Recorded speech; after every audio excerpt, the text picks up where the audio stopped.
Dimulai ya, Mem ya. Yoi. Assalamualaikum warahmatullahi wabarakatuh. Selamat siang semuanya. Waalaikumsalam warahmatullahi wabarakatuh. Iya. Selamat Pertama-tama, siang.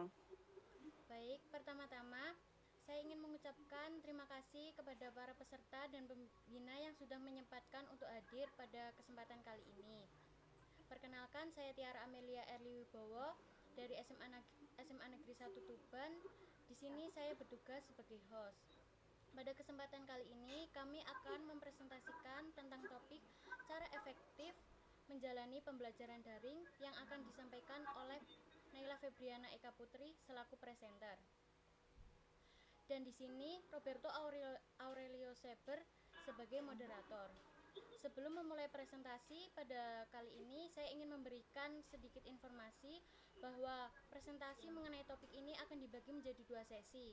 Sesi pertama akan dilakukan dengan menggunakan bahasa Indonesia, dan sesi yang kedua akan dilaksanakan menggunakan bahasa Inggris. Baik, tidak usah berlama-lama.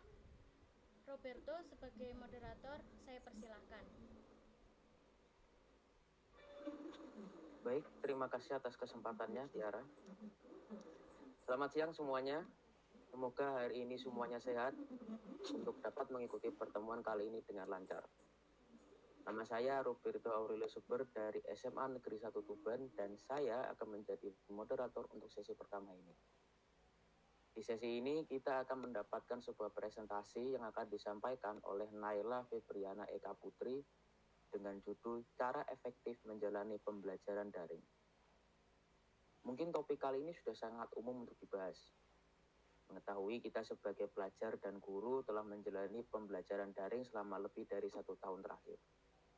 Namun saya rasa topik ini tidak perlu bosan untuk dibahas.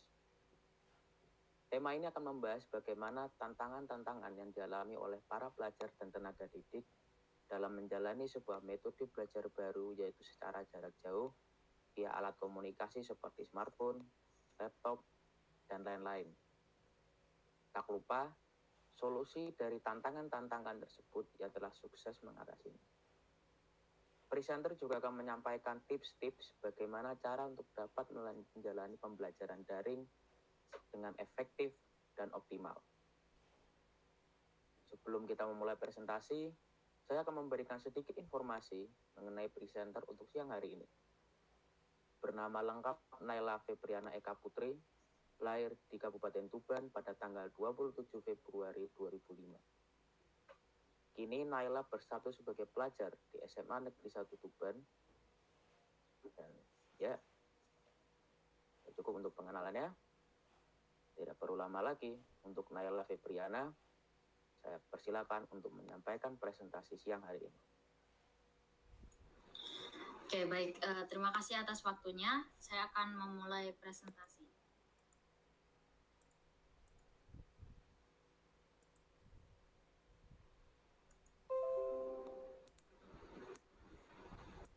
Apakah sudah terlihat? Ya. Sudah terlihat. Oke. Assalamualaikum warahmatullahi wabarakatuh. Waalaikumsalam warahmatullahi wabarakatuh. Selamat siang semuanya. Semoga kita semua dalam keadaan sehat dalam menjalani hari, dan juga semoga lancar menjalankan ibadah puasa bagi para umat muslim. Itu perkenalkan saya, perkenalkan diri. Nama saya Naila Febriana Eka Putri. Saya sekarang menempati kelas 10 di SMA Negeri 1 Tuban. Berikut merupakan email dan akun Instagram saya. Silakan bebas untuk menghubungi saya. Oke, untuk materi kali ini yaitu materi yang sudah sangat umum untuk dibahas akhir-akhir ini, yaitu cara efektif menjalani pembelajaran daring. Tugas saya kali ini adalah sebagai presenter. Di sini saya akan menyampaikan pembahasan tentang topik kali ini. Jadi silakan posisikan diri Anda dengan nyaman dan simak penjelasan berikut. Berikut merupakan daftar materi yang akan saya sampaikan untuk hari ini. Yang pertama ada efek pandemi terhadap kegiatan sekolah.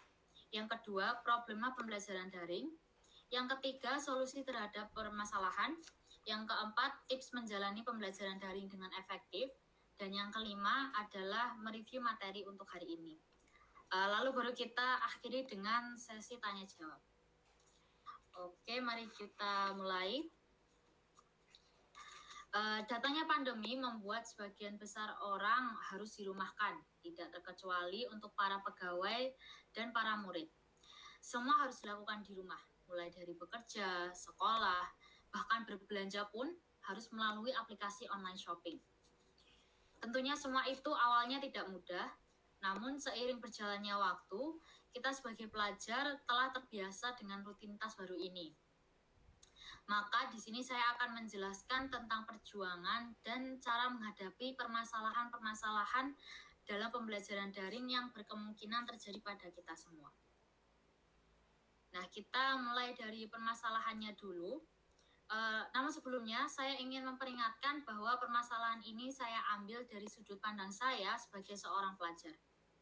Yang pertama ada keterbatasan gawai, lalu akses internet buruk, dan yang terakhir tempat belajar tidak sesuai.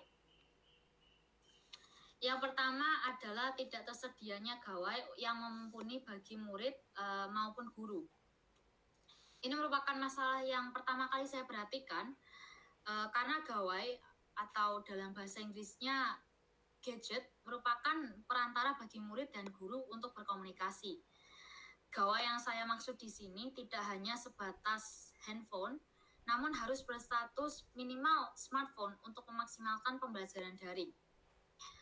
Smartphone yang memadai di dalamnya dapat dipasangi oleh aplikasi-aplikasi seperti WhatsApp, Telegram, Line, Zoom, Google Meet, Microsoft Teams, dan sejenisnya yang dapat membantu proses berjalannya pembelajaran daring. Kembali ke poin utama, yaitu keterbatasan gawai. Hal ini disebabkan oleh perekonomian keluarga yang tidak mencukupi.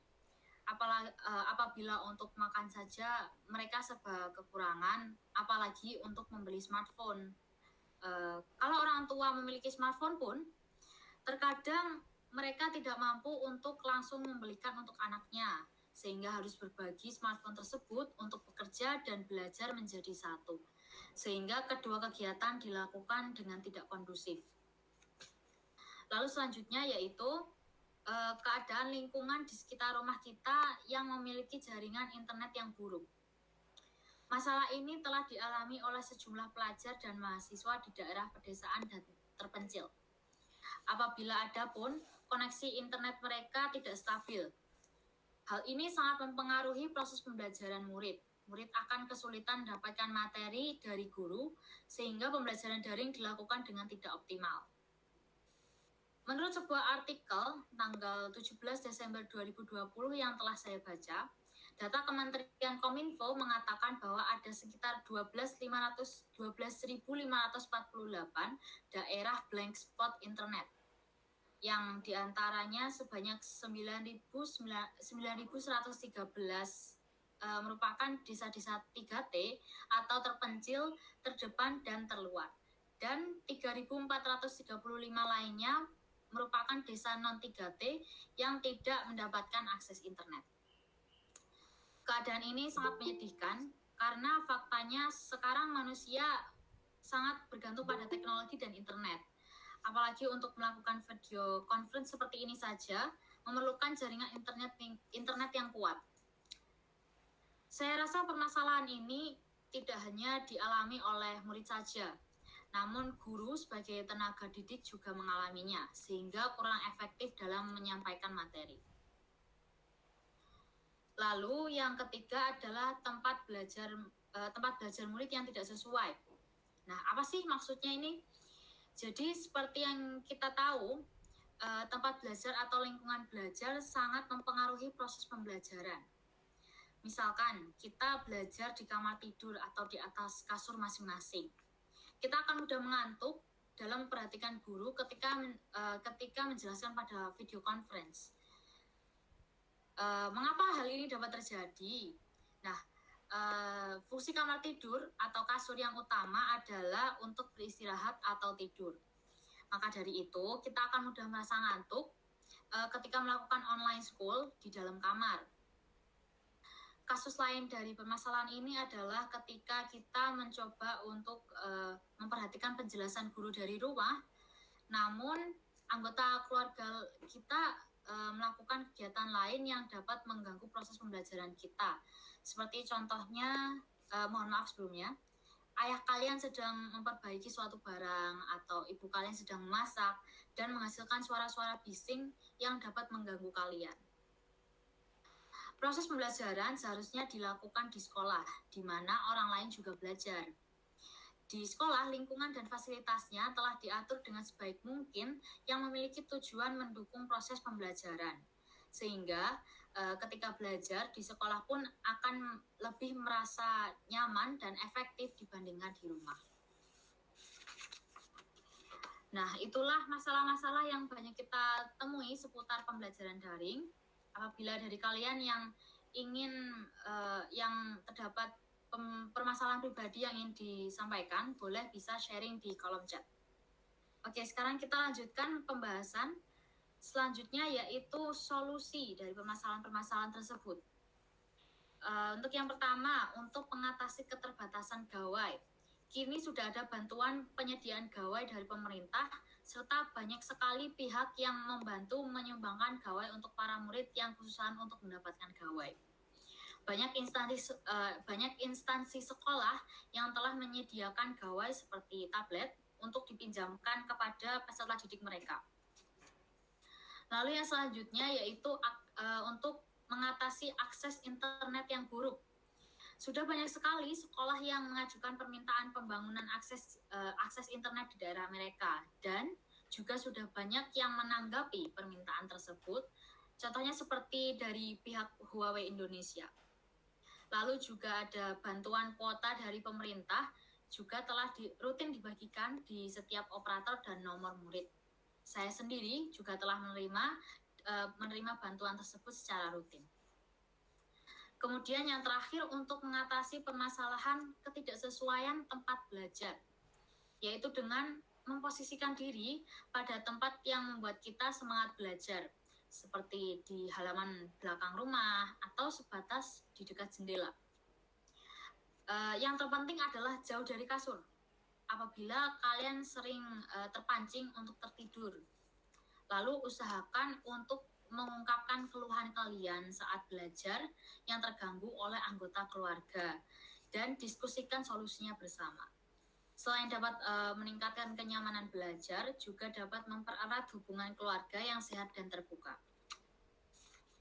Oke, selanjutnya adalah mari kita mempelajari tips and triknya.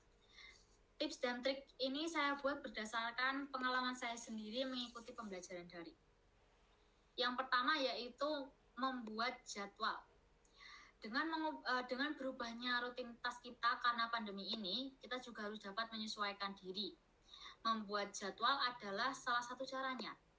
Dengan menentukan kapan kita harus bangun, mandi, mengikuti pembelajaran daring, makan, mengerjakan tugas, istirahat, dan lain-lainnya, dapat membuat keseharian kita lebih teratur dan mudah dijalani. Yang kedua yaitu memasang alarm. Nah, jangan sampai kalian terlambat untuk join meeting pembelajaran daring. Apalagi sekarang bulan puasa, jangan sampai keterusan tidur setelah sahur. Karena seperti pengalaman saya sendiri baru-baru ini, saya terlambat untuk mengikuti pembelajaran karena bangun kesiangan. Lalu selanjutnya, yang ketiga ada jangan begadang. Saya tahu kita semua ini suka begadang dan begadang itu merupakan kebiasaan buruk yang tidak dapat dihindari.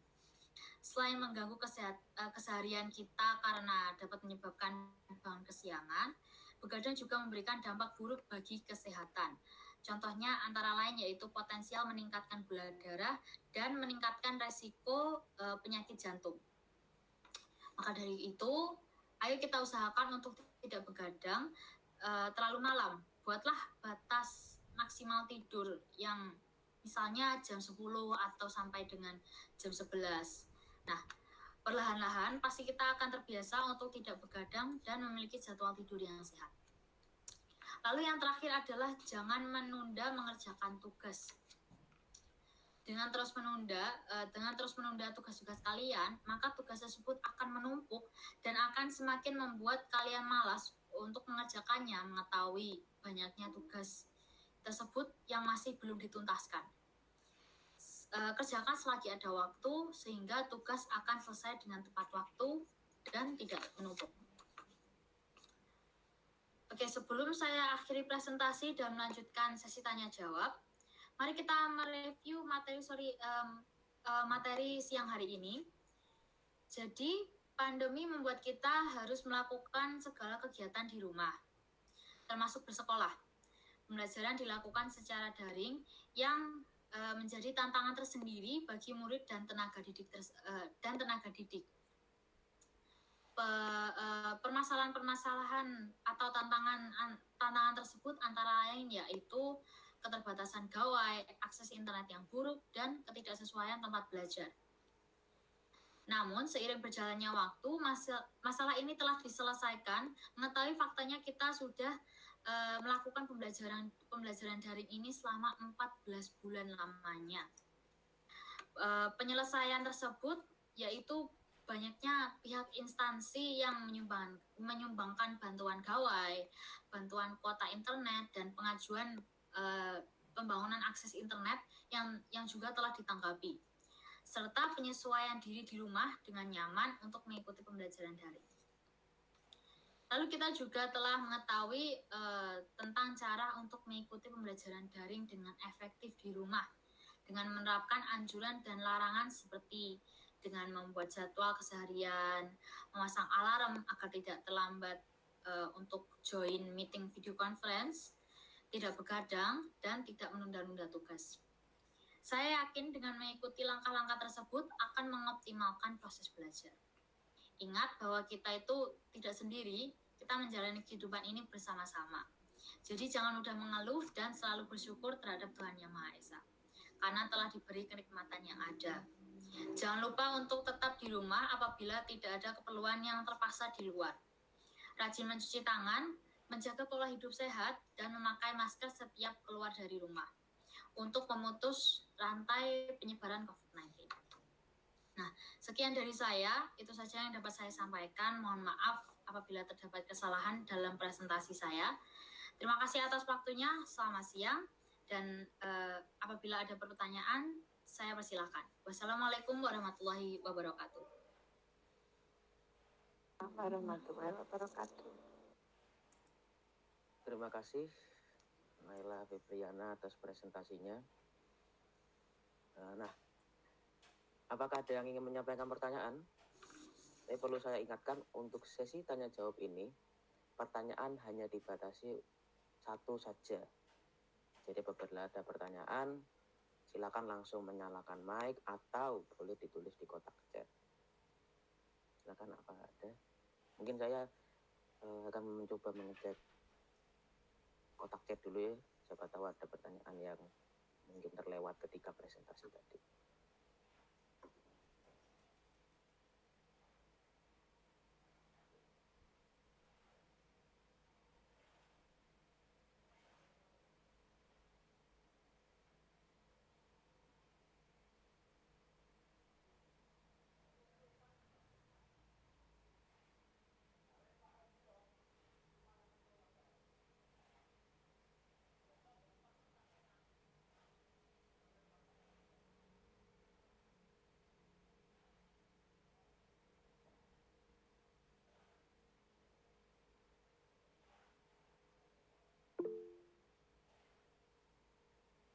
Baik, sepertinya ada satu pertanyaan dari Nunuk.